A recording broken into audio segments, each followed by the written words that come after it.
సీతారామపురం మండలంలో విధి నిర్వహణలో ఉన్న ఒక బీఎస్ఎఫ్ జవాన్ సెలవుపై గ్రామానికి వచ్చిన జవాన్ అప్పీర్ ప్రసాద్ మరియు ఆయన భార్యపై పాత కక్షల నేపథ్యంలో బంధుల ప్రసాద్, వెంకటేష్, శ్రీనివాసులు అనే వ్యక్తులు విచక్షణారహితంగా దాడి చేసి వారి వద్ద ఉన్న బంగారు ఆభరణాలను అపహరించుకుపోయినట్లు బాధితుడు ఆరోపిస్తున్నారు. దేశ రక్షణలో ఉండే జవాన్కి రక్షణ కరువైందని, ఈ అమానుష ఘటనపై స్థానిక పోలీసులకు ఫిర్యాదు చేసిన ఎస్ఐ అందుబాటులో లేకపోవడం, ఉన్నత అధికారుల నుంచి నిర్లక్ష్యపు సమాధానాలు ఎదురవడంపై ఆయన తీవ్ర ఆవేదన వ్యక్తం చేస్తున్నారు. న్యాయం కోసం గత 2 రోజులుగా పోలీస్ స్టేషన్ చుట్టూ తిరుగుతున్నా ఫలితం లేదని, ఈ విషయాన్ని జిల్లా ఎస్పీ దృష్టికి తీసుకెళ్లి నిందితులపై కఠిన చర్యలు తీసుకునే వరకు పోరాడతానని జవాన్ డిమాండ్ చేస్తున్నారు.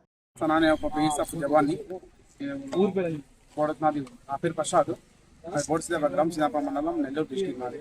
నేను 1 మంత్ లీవ్కి వచ్చాను. కానీ ఇక్కడ లీవ్కి వచ్చిన తర్వాత పండుగలో నన్ను 3 వ్యక్తులు రౌండ్ ఆఫ్ చేసి కొట్టారు. వాళ్ళ పేర్లు వచ్చేసి బంధువులు ప్రసాద్, బంధువులు వెంకటేష్, బంధువులు శ్రీనివాసులు. బట్ వాళ్ళు పాత కసుల వల్ల నన్ను గొడవపెట్టుకొని ఎలాంటి నాకు తప్పు లేకుండా వచ్చి 3 వ్యక్తులు నన్ను కాళ్ళు లాగు, చేతులు లాగు పట్టుకొని ఇట్లా భయంకరంగా కొట్టారు.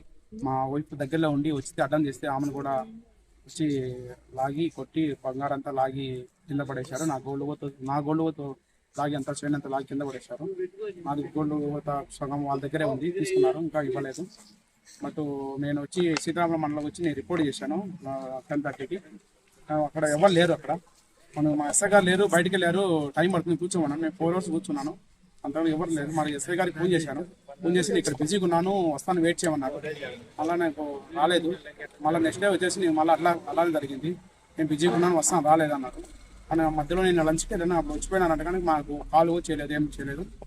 కానీ మళ్ళీ నెక్స్ట్ డే ఉండి నాకు సీ గారికి ఫోన్ చేస్తే, సార్ ఇట్లా జరిగింది సార్, నేను 2 days అయింది, నాకు రిపోర్ట్ తీసుకోలేదు. ఎస్ఐ గారు అంటే నేను చెప్తాను, కాల్ చెప్తున్నాడు.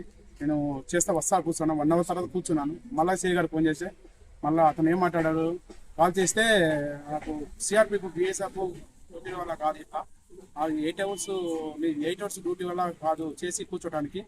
బట్ మాది ఇక్కడ ఫుల్ బిజీగా ఉంటాం మేము అన్నట్టుగా మాట్లాడు. నాకు బాధాకరంగా అనిపించింది. బట్ ఆయన చెప్పే సమాధానం ఇది కాదు. తమ్ముడు, నీకు నేను బిజీగా ఉన్నాను, 2 days ఉండొచ్చు, వెయిట్ చేయొచ్చు కదా, నీకు న్యాయం చేస్తాను అన్నట్టు మాట్లాడుతుంటే నేను 4 days నేను వెయిట్ చేసేవాడిని.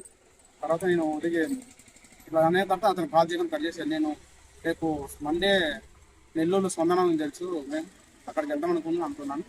ఈరోజు ఇక్కడికి వచ్చాను. ఇక్కడ ఎస్పీ మేడంతో మాట్లాడతాను. తర్వాత ఏమవుతుంది అనేది మీరే చూసుకుంటున్నాను. నమస్కారం.